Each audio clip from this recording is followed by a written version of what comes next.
Hello students, तो देखें NEET और जेईई का एग्जाम तो पोस्टपोन नहीं हो रहा है। अब आपको आगे क्या करना है ये सोचना है। तो आगे आपको करना है ये, हाँ बिल्कुल, जैसे मैं आपके सामने आया हूं वैसे ही आपको एग्जाम सेंटर पे जाना है। पूरे प्रिकॉशंस आपको रखने और प्रिकॉशंस के साथ ही आप अपने एग्जाम सेंटर पर जाएंगे। तो आज मैं आपसे यही डिस्कस करने वाला हूं कैसे कौन कौन से प्रिकॉशंस है जिनको रखकर आपको एग्जाम सेंटर पे जाना है, कैसे आपको अपने एग्जाम के लिए प्रिपेयर होना है, और सिर्फ पढ़ने के अलावा भी आपको बहुत सारी चीजों का ध्यान रखना होगा। तो आओ एक एक करके हम डिस्कस करते हैं कि अब एग्जाम तो पोस्टपोन नहीं हो रहा है तो हमें आगे क्या करना होगा एग्जाम सेंटर तक पहुंचने के लिए। मैं समझ सकता हूं एग्जाम सेंटर तक पहुंचना अब हमारे लिए एक फाइट हो गई है, युद्ध हो गया है ना। अब युद्ध जीतने हमें जाना है और गवर्नमेंट के पास मेरे साथ ज्यादा कोई ऑप्शंस नहीं थे। तो ये सही हुआ या गलत हुआ, इस पर क्या स्टैंड होना चाहिए, मैं उस चीज पे बात नहीं करूंगा। बहुत ही कॉन्ट्रोवर्शियल ये आपका सब्जेक्ट है, टॉपिक है, तो इस पर मैं कोई डिस्कशन नहीं करूंगा।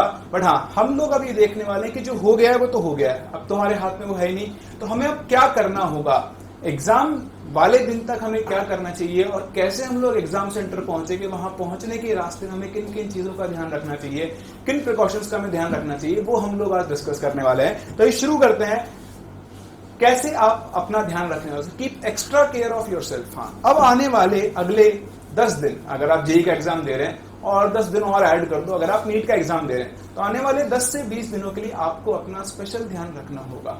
आप जो भी फालतू काम करते थे, फालतू का मतलब बाहर घूमने जाना है ना, दोस्तों से मिलने जाना, क्योंकि देखो आप लोग यंग हो, वैसे भी सब लोग बोल रहे हैं कि यंग लोगों को इतना खतरा नहीं है। देखो खतरा सबको है, इन्फेक्ट हो गए तो आपको एग्जाम देने नहीं देगा, खतरा ये है, ठीक है।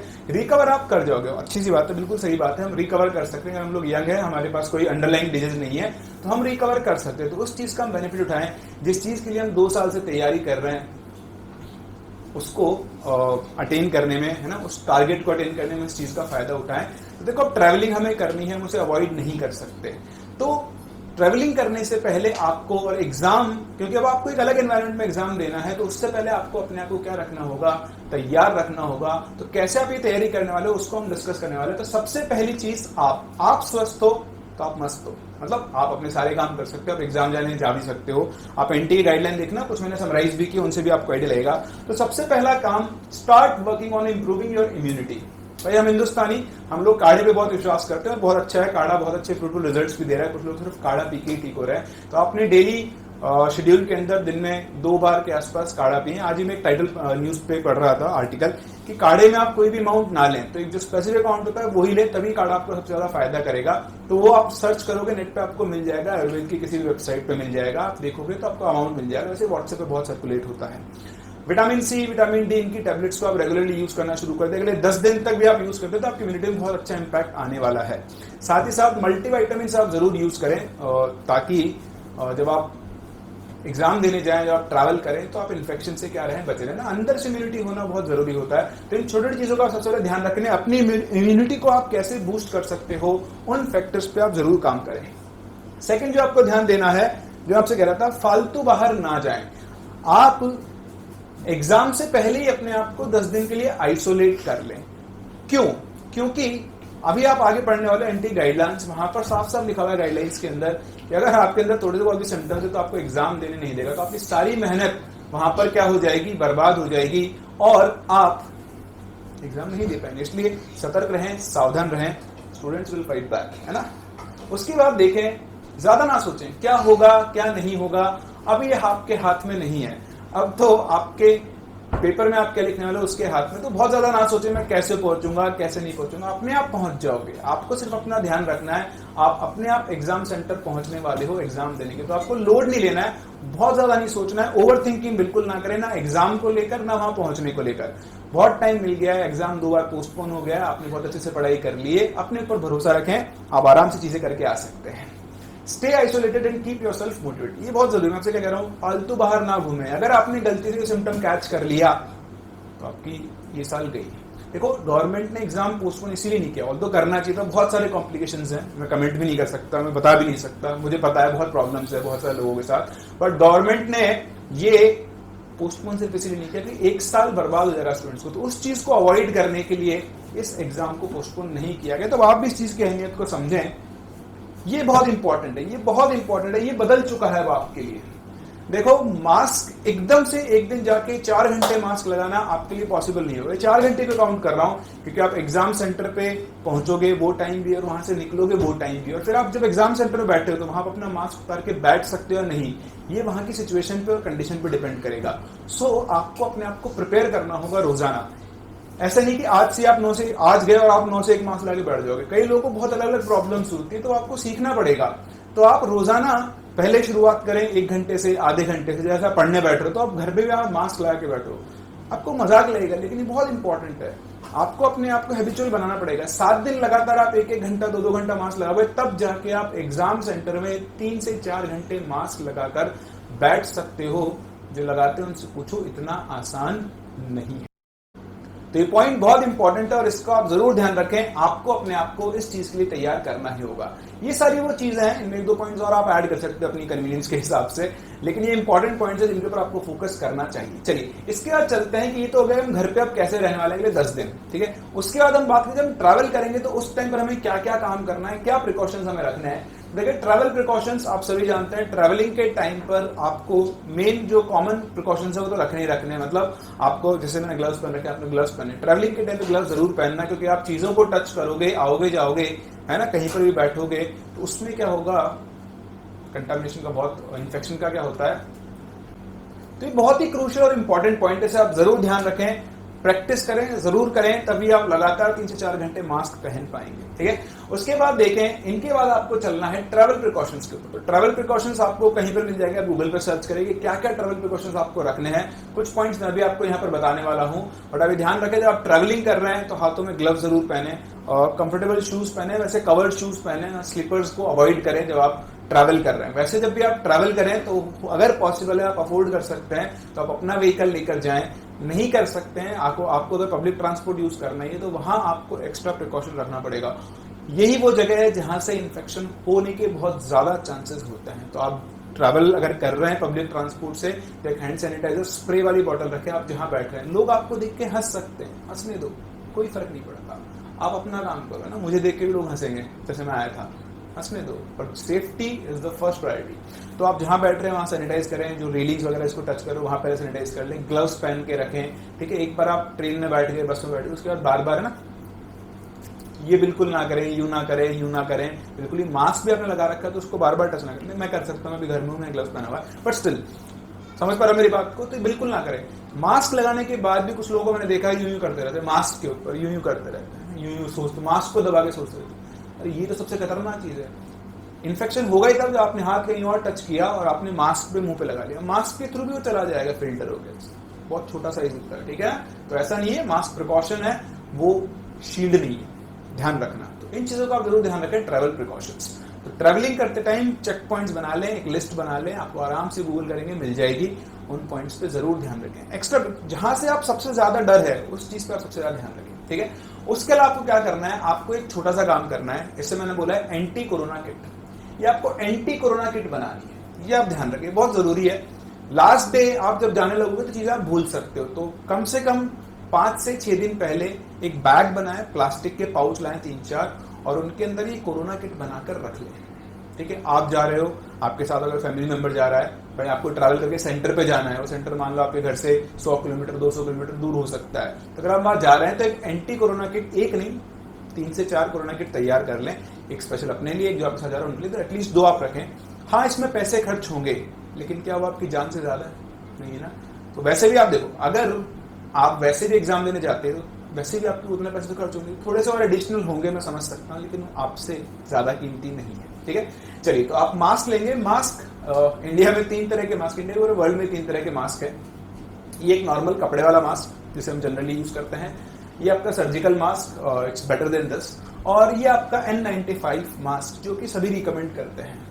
अब मैं इनकी रिलायबिलिटी, ड्यूरेबिलिटी पे कमेंट नहीं करूंगा। मैं जनरली अगर आप देखें जो सब रिकमेंड करें आप वही मास्क लें। ये थोड़ा महंगा हो सकता है, वैसे मैं देख रहा हूँ इंडिया में अभी रिलेटिवली सही रेट पे मिल रहा है, मतलब कहीं कहीं आपको 100 रुपए के अंदर अंदर N95 मास्क मिल रहा है। एक ही दिन की तो बात है, कर सकते हैं। जो नहीं कर सकते हैं वो अपने घर पे आराम से रुमाल बनाए, कपड़े का मास्क बनाए, 2 से 3 लेयर कपड़े की बनाए, और ऐसे कम से कम 8 से 10 मास्क बनाए। बिल्कुल, है ना। और एक ऐसा सर्जिकल मास्क ले लें, ये 3 से 5 रुपए, 8 रुपए, 10 रुपए का मिल जाता है, वो आप ले सकते हो। तो पहले सर्जिकल मास्क पहने, उसके ऊपर वो कपड़े वाला मास्क पहने जो आपने ट्रिपल लेयर का बना, तो इस तरह से वो अपने आप ही 5 लेयर में कन्वर्ट हो जाएगा। या फिर आप 5 लेयर मास्क, 6 लेयर मास्क, अलग अलग आते हैं, देखो आपकी अफोर्डेबिलिटी और आपकी अपनी स्किल्स के ऊपर है। लेकिन और सिर्फ सिंगल लेयर का कपड़े का मास्क उस टाइम पर यूज ना करें जब आप ट्रैवल कर रहे हैं या फिर एग्जाम सेंटर में जा रहे हैं, कि वहां पर भीड़ होगी, वहां पर ज्यादा लोग हैं, उसी टाइम पर आपको सबसे ज्यादा प्रिकॉशन रखना है। अपना भी ध्यान रखें और दूसरों का भी ध्यान रखें, मास्क बिल्कुल लगा कर रखें, बहुत जरूरी है, ठीक। दूसरा, हो सके तो ऐसे आप फेस शील्ड जरूर यूज करें। फेस शील्ड मास्क के ऊपर एक्स्ट्रा प्रिकॉशन आपको देगी। बाय चांस कोई आते जाते ट्रेन में जा रहे हैं, बस में जा रहे हैं, तो उसको जरूर यूज करें।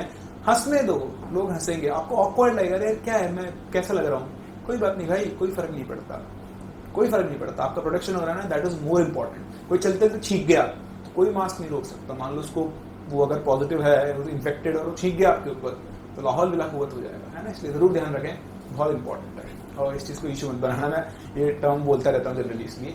चलिए, फेस शील्ड हो गया, फेस मास्क हो गया। उसके अलावा ये ग्लव्स आप यूज करें। ये आप देखें, बॉटल ऑफ सैनिटाइजर, तो 2 तरह की बॉटल रखें, एक हैंड सैनिटाइज करने के लिए और एक स्प्रे बॉटल, आप जहां भी बैठो, आओ जाओ, उन चीजों को सैनिटाइज करने के लिए। डिस्पोजेबल कैप, सिर के ऊपर आप कैप पहन सकते हो। आप अपने घर पे जो नॉर्मल कैप पहनते हैं ना, क्रिकेट खेलते टाइम आप पहनते हो, वाली कैप आप यूज कर सकते हो। 1 से 2 होनी चाहिए ताकि आप रिप्लेस कर सको, यूज कर सको। हैंड ग्लव्स बहुत जरूरी है। हैंड ग्लव्स का तो पूरा पैकेट ले लें, नहीं भी हो तो मतलब वही, अगर अफोर्डेबिलिटी बात है, कम से कम 5 से 10 तो खरीद लें। 8 रुपए के आसपास का आजकल आता है, तो शायद और कम हो गया होगा, 5 से 10 रुपए की रेंज में आता है, तो 10 के आसपास खरीद के रख लें। जब आप ट्रैवल करेंगे तो आपके काम में आएगा। और हो सके तो एग्जाम लिखते टाइम भी आप यूज कर सकते हैं, वो आपके ऊपर है। मैं इस पर पूरे टाइम यूज कर रहा हूँ, मेरी सारी चीजें मैं आप इसलिए यूज कर रहा हूँ, आपको दिखा रहा हूँ कि आप अपने सारे काम कर सकते हो। आप लिख भी सकते हो इससे, सॉरी उल्टा कर दिया, तो आप देखें आराम से लिख भी सकते हैं, कोई दिक्कत नहीं है ना। तो मतलब जितना आप सेफ्टी रख सकते हो जरूर रखें, बहुत जरूरी है आपके लिए।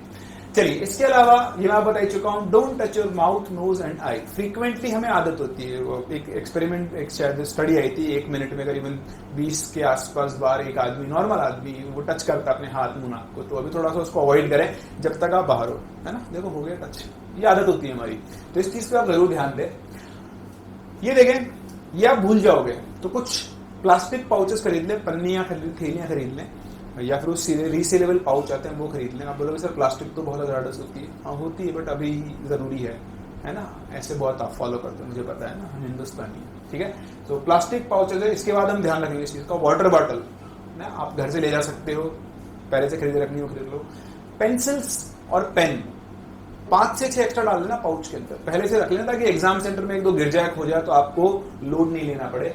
डिस्पोजेबल नैपकिन जरूर ले लें, मुझे टिश्यू पेपर्स आते हैं वो आप जरूर लें और रखें, उनको यूज करके भी थ्रो ना करें। एक बैग लें, प्लास्टिक बैग वाले, उसी के अंदर डालते रहें और उसको एक प्रॉपर डस्टबिन के अंदर डालें। This is called etiquettes. मतलब आप जो कहते हैं प्लास्टिक का यूज नहीं करें, करो, पर उनको कहीं भी मत फेंक, तो चलते फिरते उनको आप प्रॉपर डस्टबिन के अंदर डिस्पोज करो, दैट इज मोर इंपॉर्टेंट। तो ये एक छोटी सी आपको एंटी कोरोना किट बनानी है, और इसमें आप और भी एलिमेंट्स ऐड कर सकते हो अपनी कन्वीनियंस के हिसाब से, अपनी अफोर्डेबिलिटी के हिसाब से, but at least mask, face shield ले लेना। फेस शील्ड ठीक है, वो थोड़ी बहुत महंगी आएगी, वैसे सस्ती भी आती है, मतलब मैं पैसे के बारे में बात नहीं कर रहा हूँ, अफोर्डेबिलिटी बात नहीं कर रहा हूँ, आप लें, जरूर लें, वो आपसे महंगी नहीं है। तो फेस शील्ड लें, फेस मास्क लें, कोशिश करें N95 ले रहे हैं, N95 नहीं क्लोथ मास्क यूज कर रहे हैं तो सर्जिकल मास्क जरूर लें, उसके ऊपर क्लोथ मास्क को आप पहन लें, फिल्ट्रेशन अपने आप बढ़ जाएगा उसका। और उसके अलावा आप सैनिटाइजर जरूर लें, ठीक है। जो शावर कैप होती है, डिस्पोजेबल कैप होती है, वो हो सकती है तो वो जरूर लें। सैनिटाइजर की 2 बॉटल रखें, एक पर्सनल और एक स्प्रे करने वाली, ठीक है। ये छोटे छोटे पॉइंट्स हैं, इनका आप जरूर ध्यान रखें। एक बार आपने ध्यान रख लिया तो इस चीज का बिल्कुल जरूर ध्यान रखें, अगर आपके पेरेंट्स आपके साथ जा रहे हैं और उनमें कोई अंडरलाइन डिजीज है, इनमें से कोई डिजीज है, तो बिल्कुल उनको ना लेके जाएं, साफ साफ मना कर दें। आपकी एज इस एग्जाम के टाइम 15 के ऊपर तो है ही है, ठीक है। 16-17 के आसपास तो एज होगी हुई, 16 तो एटलीस्ट होती है, तो आप अपना ध्यान रख सकते हैं, कोई दिक्कत नहीं है। या फिर आप अपने किसी और घर में कोई और हो या कोई आपका रिलेटिव हो जो आपकी इस चीज में हेल्प कर सकते, जा सकता है आपके साथ, नहीं तो आप खुद भी। मैं अपना एग्जाम देने अकेला गया था अपने सेंटर पे, मैं बेंगलोर गया था, कोटा से बेंगलोर गया था अपनी काउंसलिंग के लिए, अकेला गया था, मुझे किसी की जरूरत नहीं। तो आप जा सकते हो, इतने मैच्योर आप हो, और चीजों में हो तो इसके अंदर भी आप हो, तो उन्हें बिल्कुल ना लेकर जाएं। आपसे ज्यादा खतरा, आपसे कहीं ज्यादा खतरा उनको है, ठीक है ना। तो इस चीज का जरूर ध्यान रखें। Last but not the least, ये सबसे इंपॉर्टेंट है, go through the NTA guidelines. NTA guidelines आ गई हैं और जो भी अपडेट होकर और आ जाएगी, जितनी मैं बटोर पाया वो मैं यहाँ पे लेकर आ गया हूँ, बट इसमें और कुछ अपडेशन हो सकते हैं, इनको जरूर पढ़ लें। ठीक है। कुछ पॉइंट्स जो मैं आपके सामने लेकर आ रहा हूं, देखिए फर्स्ट सेंटर्स बढ़ा दिए, पहले 400 के 450 के आसपास सेंटर थे पैन इंडिया, 150 सेंटर्स और बढ़ा दिए जेई के लिए, और नीट के लिए 2500 सेंटर्स थे, वो 4000 सेंटर्स कर दिए गए। सेंटर्स बढ़ा दिए ताकि सोशल डिस्टेंसिंग मेंटेन की जाए। ये बहुत इंपॉर्टेंट है। आपको जो टाइम टेबल मिलेगा, सॉरी जो एडमिट कार्ड मिलेगा, उस एडमिट कार्ड में आपका टाइम स्लॉट होगा, आपको सिर्फ उसी टाइम स्लॉट के अंदर एंट्री दी जाएगी। उससे लेट हो गए तो आपको एंट्री नहीं मिलेगी, जरूर ध्यान रखें, बहुत इंपॉर्टेंट है। सही टाइम पे वहां पे पहुंच जाना, ये मैंने बता दिया, स्पेसिफाइड होगा ये चीज। वहां पर थर्मल स्क्रीनिंग होगी। अगर आपका टेम्परेचर नॉर्मल से ऊपर चला गया, मतलब फीवर वाली रेंज में आ गया, 100 डिग्री फ़ारेनहाइट के ऊपर चला गया, तो फिर आपको एग्जाम में नहीं बैठने चाहिए। इसलिए कह रहा हूं, वहां पहुंचने से ज्यादा इंपॉर्टेंट है अगले 10 दिन। अगर आपने इन 10 दिनों में इन्फेक्शन कैच कर लिया और आपका फीवर हो गया, खांसी जुकाम कुछ भी हो गया, तो भैया आपके लिए ना प्रॉब्लम हो सकती है। इसलिए सतर्क रहें, सावधान रहें और स्वस्थ रहें, ठीक है। और पेरेंट्स को सेंटर पे एंटर करने नहीं दिया जाएगा, पेरेंट्स को सेंटर से बहुत दूर रोक दिया जाएगा। पूरा जो आपका प्रोमाइसेस होगा और सील होगा बैरिकेडिंग्स के थ्रू, एक प्रॉपर चैनल होगा जिसके थ्रू आपको जाना होगा। किसी एक रूम में जाना तो उसका रास्ता होगा, किसी और जगह जाना तो गवर्नमेंट अपनी तरफ से पूरे प्रिकॉशंस रखेगी। गवर्नमेंट आपको बीमार थोड़ा ना करना चाहती, गवर्नमेंट की भी मजबूरी है इस एग्जाम को करवाना। तो आप गवर्नमेंट को सपोर्ट करें क्रिटिसाइज करने की जगह। अब वो पोस्टपोन नहीं हो सकता है, इसलिए आप इन तैयारी में लग जाएं कि कैसे आप अपने आप को स्वस्थ रखते हुए एग्जाम देने जाएंगे। तो जितना मैं मुझे लगता था कुछ पॉइंट नेसेसरी थे, मैंने ऐड कर दिए हैं। मैं किसी को हर्ट नहीं करना चाहता हूँ, तो मेरी तरफ से मुझे लगता है कि इन चीज़ों का आपको ध्यान रखना चाहिए। आई होप ये वीडियो आपके कुछ ना कुछ हेल्पफुल रहा होगा और आप इन चीज़ों के ऊपर ध्यान देंगे। और मेरी तरफ से एग्जाम्स के लिए बेस्ट ऑफ लक। बढ़िया से अपने ऊपर विश्वास रखें। आपने 2 साल पढ़ाई की है, अच्छे से पढ़ाई की है, आपने जो मेहनत की है उसका रिजल्ट आपको जरूर मिलेगा। तो स्वस्थ रहें, सावधान रहें और एग्जाम को फोड़ के रहें।